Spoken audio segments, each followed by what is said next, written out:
है भारतीय किसान यूनियन के जिला उपाध्यक्ष रामकुमार वालिया जी। इनसे जानना चाहेंगे कि वर्तमान में जो खाद को लेकर, यूरिया खाद को लेकर जो किल्लत रही है उसमें क्या रहा है। पहले तो भाई मैं सभी देशवासियों को जन्माष्टमी पर बधाई देता हूं। अब रही यूरिया की किल्लत की बात, जहां तक किसान की बात है, किसान को तो हर तरह से ही परेशान किया जा रहा है। भाजपा सरकार ढिंढोरा पीटती है, सिर्फ बार बार ढिंढोरा पीटती है, किसान हितैषी होने की बार बार बात करती है, लेकिन आज तक इनका कोई भी ऐसा कदम नहीं जो धरती पर जिसने किसानों को कुछ फायदा दिया हो। देखिए, पहली बात तो यह है कि हमारे यहाँ जिले सहारनपुर में बजाज चीनी मिलें यही पेमेंट नहीं देती। 6 महीने के सीजन में इन्होंने आज तक सिर्फ 51 दिन का पेमेंट दिया, यानी 2 महीने का तिहाई भी पेमेंट नहीं दिया। हम सब काश्तकार बिल्कुल परेशान है, पैसे से किल्लत है, हर तरह की दिक्कत है।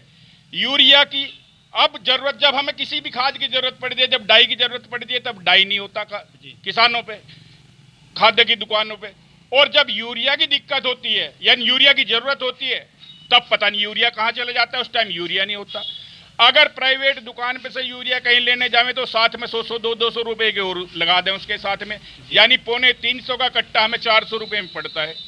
किसान की तो चारों तरफ से तबाही है। और ये हाल जब है जब भारत की सकल जीडीपी जीरो है।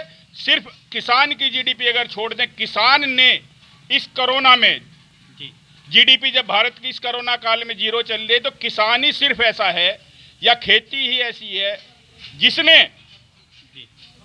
अपना इस कोरोना काल में भी मजदूरों के साथ कंधे से कंधा मिलाकर अपनी फसल को बाकायदा पैदा किया है, बहुत अच्छी तरह संभाला है। पता नहीं कर्ज लेकर या पता नहीं साहूकारों से पैसे ऋण लेकर किस किस तरह से उसने ये काम किया है। और अब इसी के बदौलत आज भी किसान की वजह से ही भारत की जीडीपी 4 के आसपास है। और नहीं तो मुझे सरकार बताए कि कौन से काम से सरकार को या देश को आमदनी हुई है। अगर ये किसान न होता तो आज हमारी जीडीपी जीरो होती, जीरो, और उस टाइम चारों तरफ भूखमरी होती। लेकिन सरकार को इसका कोई ध्यान नहीं है।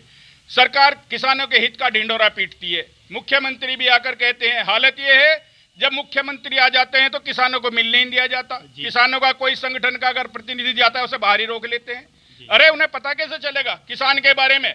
जाकर अफसर ही कह देते हैं भाई बहुत अच्छा चल रहा, किसान के लिए बहुत अच्छा कर रहे। अभी सरकार, राज्य सरकार ढिंढोरा पीटती है। किसानों को हमने अनुदान पर कृषि यंत्र दिए हैं। हालत यह है कि अगर वास्तविकता देखें तो आंख खुल जाएंगी सभी की। पत्रकार भाइयों, मैं आपको बताता हूं कि पूरे जिले में हमारे 3 तहसील के हजारों गांव हैं। हजारों गांव में कितने काश्तकार होंगे, लेकिन कृषि यंत्र कितने आए? Power tiller 4। आपके रूटावेटर कितने आए? 50। मेरी समझ में नहीं आता कि 4 पावर टिलरों को 1000 काश्तकारों में कैसे बांट देंगे, कैसे अनुमान मिल जाएगा? ये बेवकूफ बना रहे काश्तकार का। काश्तकार के लिए इनकी तरफ से कोई छूट नहीं, काश्तकार का ये बेड़ा गर्क कर रहे हैं। ये सरकार अगर इसी तरह चलती रही तो काश्तकारों का भगवान ही मालिक है। काश्तकार दाने दाने के लिए मोहताज हो जाएगा। जी, तो आप देख सकते हैं कि हमारी बात हुई है भारतीय किसान यूनियन की बैठक में। इस बैठक में यहाँ पता लगा कि किस प्रकार किसान सरकार की नीतियों से ग्रसित है। अगर कोई अनुदान आ रहा है तो वो ऊंट के मुंह में जीरा जैसा है। उनको परेशानियां हैं, उनको खेती करने में परेशानियां हैं, उनके यंत्र, उनके द्वारा खाद उन्हें समय से नहीं मिल पाती।